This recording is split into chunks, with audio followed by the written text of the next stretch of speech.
What's up, everybody? Welcome to the Pick Six Podcast, CBS Sports Daily NFL Podcast. I'm Brinson. I'm your host. It is Friday, July 23rd, and we're going to break down we're going to do burning questions on the AFC West today with Ryan Wilson in the feed. Every other division, burning training camp questions.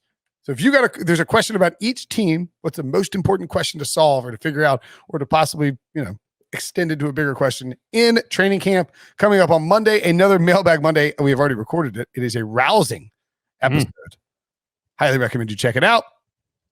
And while you're checking that out, don't forget to check out CBS Sports HQ because the NBA playoffs have wrapped, and that means it's NBA draft season. And CBS Sports HQ is your home for Thursday night's event. We'll have pick-by-pick coverage, including grades and expert analysis for both rounds. How do you watch HQ? I'm glad you asked. You can watch on the CBS Sports app on your phone. It even pops out so you can have it play while you scroll Twitter. That's right.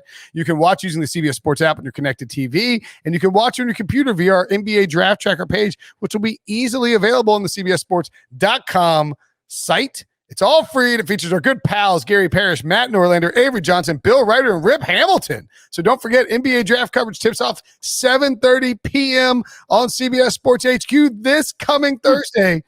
Oh, man, I love NBA draft season, Wilson. You know why? That's just not NFL draft season. Yeah. Well, one, it's fun to bet on. Oh, how about that? Yeah. Yeah. Tons of draft props. Who is your Mac Jones in this draft class for the NBA? Scotty Barnes. The Florida State forward. Okay, yeah, I don't know anyone. Who's going to be the top pick? Cade Cunningham out of Oklahoma State. Yeah, I don't know. Minus 10,000. He's really good. I would personally take Jalen Suggs or Scotty Barnes first, I think. It is crazy that I know literally no one coming out of college. You probably Suggs played at Gonzaga, freshman, really fast point guard, great shooter. I didn't watch any college basketball this year for the first time forever. So I just saw clips of UNC because I'm a UNC homer. I love Scotty Barnes. I have a man. I did used to love the draft because it used to be on your birthday or the day birthday. After. That's right. Yeah, used to be on our birthdays. And because they pushed everything back this year, it's running later. But and let me tell you this story. It was my prime when they had the lottery that determined what was the Jordan lottery? Ewing.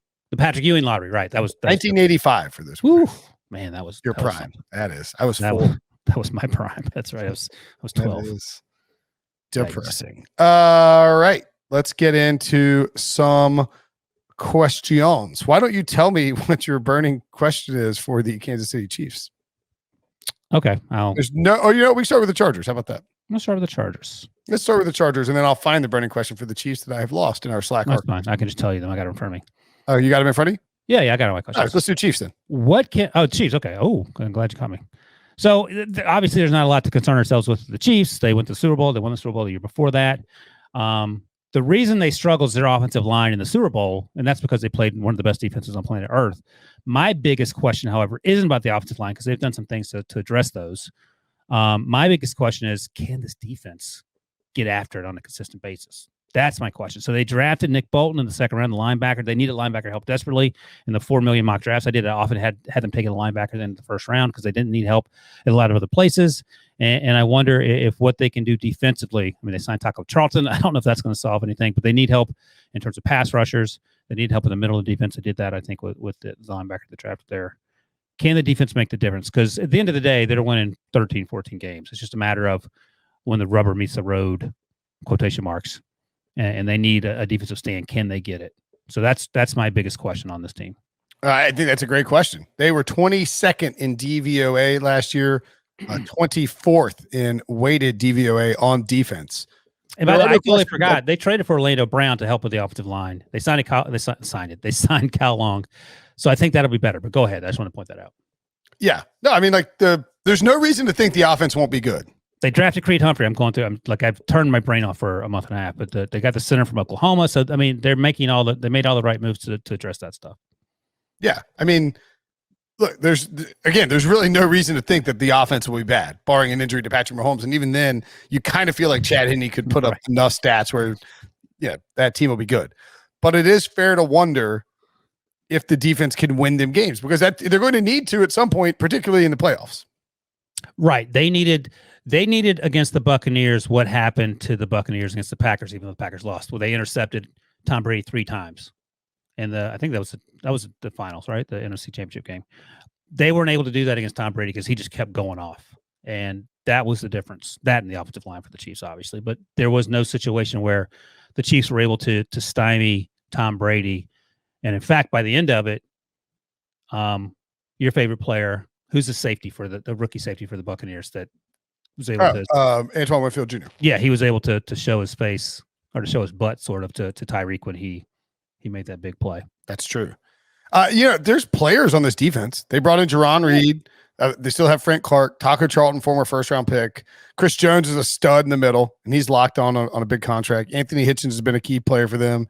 In the secondary, they got they got Tyron Mathieu. There it is. They also have L'Jarius Sneed, who looked like a really good pick last year. And then Juan Thornhill, who looked like a potential stud before tearing his ACL from the 2019 draft class. Yep. So Mike Hughes is a former first-round pick out of UFC that didn't work out for the Vikings that they picked up this offseason, I believe. They've got players. And Steve Spagnuolo is still there. He's done a great job with this defense. They were much, much better in I felt like in 2019 than they were in 2020. And especially in the playoffs, the defense sort of came together. Correct. The defense was actually 14th in 2019 in terms of DVOA. So they were barely above average, but they were above average. Yeah, they were still. Oh, and by the way, your guy's coming back, Laurent Duvernay-Tardif. He'll be back too along on offense. Yeah, I think that's the key. Is what you want if you're the Chiefs is your defense is slightly above average. You don't need to have an elite defense. It may be great if you did, but you've got an elite offense. You have the best offense in football. You need a slightly above average defense. And you need that defense to sort of peak and come together as the season is coming to a close, just like 2019. That's not an easy task, but that's what happens when you've been to 3 straight AFC Championship games and 2 out of the last 3 Super Bowls. Yeah, and I think if you're Andy Reid with that offense, Patrick Mahomes, you want your defense to be one that is high risk, meaning that you get after it, you get a bunch of sacks, and sometimes you have a big place, but it doesn't matter because you get sacks and turnovers, and you still the other team scores. You don't want to be like a vanilla, like bend don't break. Right. You don't want the other team to have the ball for 30 minutes at a time. That's right. Because you can't get off the field.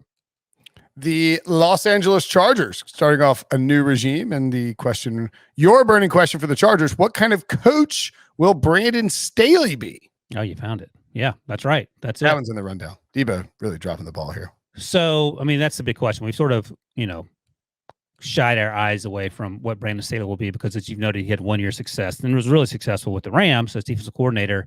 And Anthony Lynn lost this team a bunch of games last year, 3 or 4 games, let's say, the Chargers, just by his conservative nature, late in games and decisions. 3 or 4 feels short, too, by the way. Right. But the point is that this is a playoff team, and they have a fantastic quarterback who blew everyone's mind. And I always apologize to Justin Herbert for doubting him because he dunked on me with the way he played last year, and more power to him. And they drafted Rashawn Slater on offense. That's huge. The offensive line has to get better, so to get better there, they signed Corey Linsley, the best center in the league. They signed Matt Filer, who the Steelers could desperately use.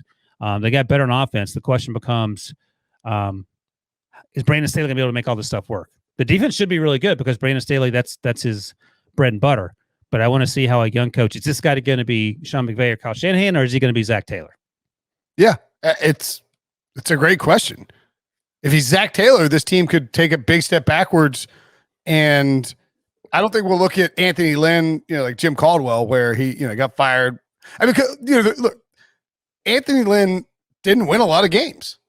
I think just one winning season. But Justin Herbert was freaking awesome last year. And we can rip Anthony Lynn all we want for his coaching mistakes and his in-game gaffes and all that. He's still a guy who helped develop Justin Herbert in his rookie season. Granted, it was by accident because they needed Tyrod Taylor to get stabbed. To be fair, and I think someone pointed this out in one of the questions, Pep Hamilton also deserves a lot of credit as well. So, I mean, there's a reason that he has success. And here's the thing about Anthony Lynn, and we talk about this all the time. Like, if you watch Hard Knocks, his players loved him. The people that worked with him loved him. But it just, when the game mattered, he sometimes made the wrong decision. Is Brandon Staley, who's by all accounts, a progressive, up-and-coming stats guy or whatever, analytics guy, a lot of these guys get super conservative when the game's on the line, and they revert back to, let me trust my gut. So is Brandon Staley going to be an analytics guy and be willing to face the media and fans who are angry if he makes an analytics-based decision that doesn't work? Or is he going to just rely on his gut and kick a field goal like Matt LaFleur did in the playoffs, even though Aaron Rodgers is quarterback? So that's what we'll find out together because he doesn't know the answer to those questions. So he's thrown into the fire and has to make a decision with 30 seconds left to go in the fourth quarter. You can't ever know how somebody's going to be as a head coach until they actually get out there and do it. I mean, you can think, you can say like, all right, I think this guy's going to be a good head coach because, he's been a great coordinator. He's very smart. He knows what he's doing, blah, blah, blah. It doesn't matter. Let me introduce you to Matt Patricia. Yeah, that's a good point. I mean, you just don't know how somebody's going to be once they have to run a team. It's a different job than being a coordinator. You're a manager. You're going from being a laborer to being a manager. And that's just a different job. And sometimes it doesn't always translate. So I concur with your assessment that is the most important thing. And by the way, he can win more games. And if Justin Herbert looks like crap or Justin Herbert looks like he's regressing, people are going to start raising some eyebrows. Yeah. Oh, yeah. That's the and look, there's very real possibility that Justin Herbert isn't nearly as good as he was last year because he was so crazy good last year. Correct. And if I'm Brandon Staley, I'm making that comment day one when I talk to the media at training camp. We love this kid. We don't know that it'll be better. I mean, how could we, guys? And that way you can say, hey, I told you what was going to happen. Yeah, I told you he sucks. Let's take a break. When we come back, the Raiders and the Broncos. The Denver Broncos. Your burning question is a good one for this. If not Aaron Rodgers or Deshaun Watson, can Teddy Bridgewater and Drew Lock be good enough? By the way, that's like saying if not Ferrari and Lamborghini, can Escort like Honda be good enough? Hondas are great. I don't know why. Yeah, not Honda. Escort and what's an Escort like car? I don't even know. They don't even make Escorts anymore. Can Pinto be good enough? Yeah, Pinto and Escort. Can that get us over the finish line? It can, but the problem is that you'll be behind 25 other teams. Correct. Would you rather start Teddy or would you rather start Drew? I mean, I sort of fall in the same boat as a lot of these other teams where, no, actually I take that back. So for the Patriots or the 49ers, I don't want to start Trey Lance or Mac Jones if things are even or close because eventually you're probably going to go to the other guy. I'd rather start with a veteran, see how it works out, give the rookie a little more time to learn. Give the young guy a little more time to learn. He's going to go free. Well, that's what I'm saying. Drew Lock's different. I want to go Drew Lock. And if Lock can't, this is your time, Drew. Yeah. Make a leap forward. Prove why you were drafted as high as you were. You got a fairly short leash because everybody needs to win around here. And if it doesn't work out in the first few weeks, in comes Teddy. Yeah, I think that's right. That is presuming that the competition is close. If it's, if Teddy's just miles better, then you start Teddy. I mean, there's a chance. I mean, this is just popped into my head because we haven't had a reason to discuss it. But I would imagine that if Teddy's dominating, there's a chance if you could trade Drew Lock, you trade him in the preseason. Sure. If you get a third or fourth round pick for him, I think you think about it. Yeah, I mean, yeah, that'd be nice. But yeah, third, probably not. Fourth round pick or whatever. Yeah, sure. I remember the George Patton, the GM there. George Payton. Why did I say Patton? George Payton, the GM in Denver, the new GM in Denver, was with Minnesota when they drafted Teddy. He's a big Teddy guy. Oh, good. So that may sway things. And he wasn't there when Elway drafted Drew Lock. Yep. So, yeah, we'll see about Aaron Rodgers. I don't know if that's, like I said, 3% I feel like that. Deshaun Watson told Kareem Jackson, who played in Houston with Deshaun and now plays for the Broncos, that he wants to come there, according to Kareem Jackson. He very well may. I don't know if Denver's entertaining that idea. When we talk about the teams that might be interested in Deshaun Watson, we've mentioned the Eagles. We've mentioned the Broncos. We've mentioned the Dolphins and your Panthers. So let's say Deshaun Watson, because we talked about Aaron Rodgers. Deshaun Watson goes to Denver. Where do they now finish in that division? Second. Yeah. They're not beating the Chiefs. Did they beat the Chiefs at all during the regular season? Oh, yeah. Could easily go 1-1 against the Chiefs. Yeah. I mean, Denver would immediately become one of the 4 best teams in the AFC. Yeah, that's right. Along with the Chiefs. So the Bills, Chiefs, Broncos, and Browns or Ravens. Are you taking the Ravens? I guess might be the Browns. Might be the Browns. Baker seems like he's found it right. Yep, might be the Browns. All right. Finally, what is your Raiders burning question? I mean, we talk about Derek Carr all the time, and Derek Carr is your Jimmy Garoppolo to me, but he actually played really well last year. Yeah, I don't think Derek Carr is the problem in Las Vegas. Right. So here's the issue: they've made a ton of terrible draft picks under Mike Mayock and John Gruden, and that to me is the biggest concern. And my burning question, as I wrote it, was, where is you? There he is. Can recent high round draft picks actually work out / contribute? Because you're just wasting draft picks. I mean, we talked about Lynn Bowden. We'll talk about Lynn Bowden on the mailbag. He was drafted in the 3rd round. He was there like 2.5 weeks, and they traded him to 80th overall pick. They traded for a bag of peanuts before he actually played his first snap. It's incredible. As a 3rd round pick. It's now the 7th rounder who got cut because he wasn't good enough, and that's bonkers. Like that doesn't make any sense. And you go back earlier, they traded a 3rd round pick for Martavis Bryant to the Steelers. He's out of football. They traded a 3rd round pick for Antonio Brown. They cut him after he burned his feet and arrived in a hot air balloon. Cryogenic chamber. He's a crypt keeper. He burned his fingers on Dogecoin. Oh my gosh! So it is like one thing after the next. And I haven't even talked about. Let me pull up the draft picks. So recent high round draft picks. To your point, and I'm just looking at defense. Cleveland Farrell. Okay, go ahead. Sorry, yeah, go ahead. Cleveland Farrell, 2019 first round pick. Damon Arnett, 2020 first round pick. Jonathan Abram, 2019 first round pick. Trayvon Mullen, 2019 second round pick. Trayvon Morig, 2021 second round pick. Divine Diablo, 2021 third round pick. Malcolm Kuntz, 2021 third round pick. These are all guys who are going to be prominently featured on this defense, which everyone sort of expects to suck. Yeah, the Damon Arnett thing, that was a surprise that he was drafted so high, 19th overall. And there's a chance that he doesn't even make the team.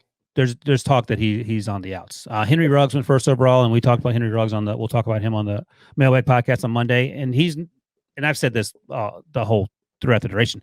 Jalen Waddle is so much more accomplished than Henry Ruggs coming out. They're both extremely fast, but Lynn Bowden, we just talked about. This year's first round pick, Alex Leatherwood, people were freaking out, myself included, that he went 17th. And Colt Miller looks like a good pick. Yeah, that was a good pick. But the thing with Alex Leatherwood is, in a vacuum, if Bill Belichick takes him 17th, like, okay, we get it. But the track record with Mayock and Gruden, and you've made this point, is that it's clear that, or it's clear the speculation seems to be that Gruden's the one pulling the strings. Yeah. No, he is. Mayock's to go out there and face the media. Cleveland Farrell was drafted 4th overall. And I think we talked about this at some point previously, like in my last mock draft before the actual 2019 draft. I had him going 25th or something. That felt more in line with where he should have gone. And I remember Mayock saying when he was drafted, we liked him for his locker room makeup and his good teammate skills and all that. And that's great, but the dude ain't getting a lot of sacks. And maybe that changes, but it hasn't changed so far.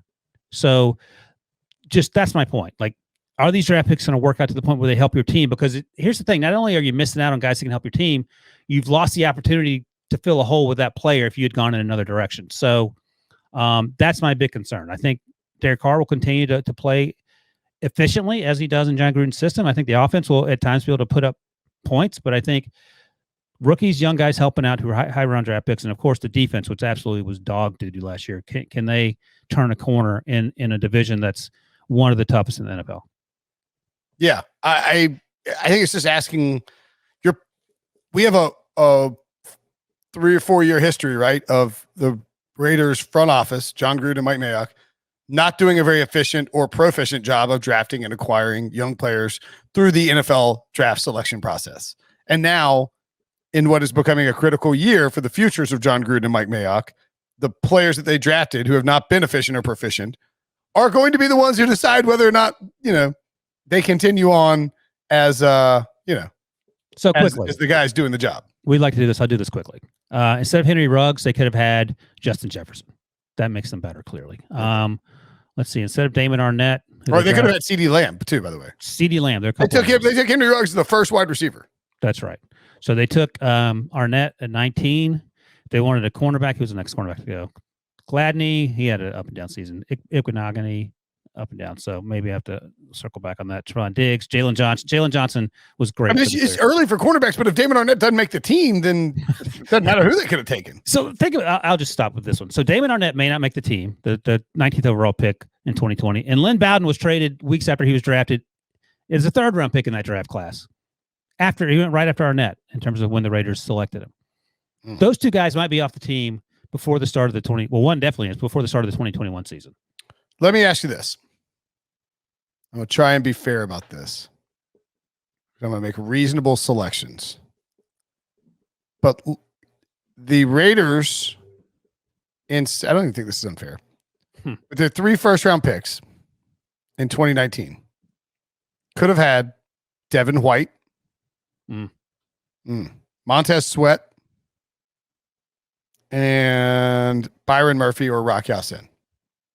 Yeah, and I think the Byron Murphy, Rock Ya-Sin versus Jonathan Abram is probably pretty close. But I think both those players have been slightly better, and Abram was hurt. I mean, they clearly need a cornerback. Yeah, his rookie season. And they took Trayvon Mullen early in the second round. Yeah. They just only draft guys out of Alabama and Clemson. It is crazy. We've talked about that before. But it's wild. Like, what are you scared about? Just take Devin White. I mean, there's so many guys that this 2019 draft class, it looks like it's loaded. Yeah, we need they to. Had 3 draft picks, and they're coming away with a safety, a running back, and an ineffective pass rusher at number 4 overall. Maybe when we get back into the draft season, I'll go through all these career approximate value, the metric that Pro Football Reference uses to sort of value how good these players are, and we'll go by draft class and see exactly where these Mayock and Gruden draft classes rank. Because eyeballing it doesn't look great, but maybe the Cleveland Farrell thing in 2019, everybody was either mocking him. Devin White or Josh Allen, the linebacker, the pass rusher out of Kentucky. I mean, either one of those guys changes the equation dramatically if you have one of those guys on your roster. They mean you don't have to draft an edge rusher in the next few years. Exactly. I mean, it's crazy. So, not a great job drafting by the Las Vegas Raiders. This draft class actually looks pretty good, the 2021. We'll see. Leatherwood's obviously the one that will get the most attention. But the other names that followed, they have a chance to be good. So, we'll see. Yeah. All right. That's it for the AFC West. We'll be back on Monday with a Mailbag Monday. Wilson, as always, a pleasure, my friend. We'll talk soon.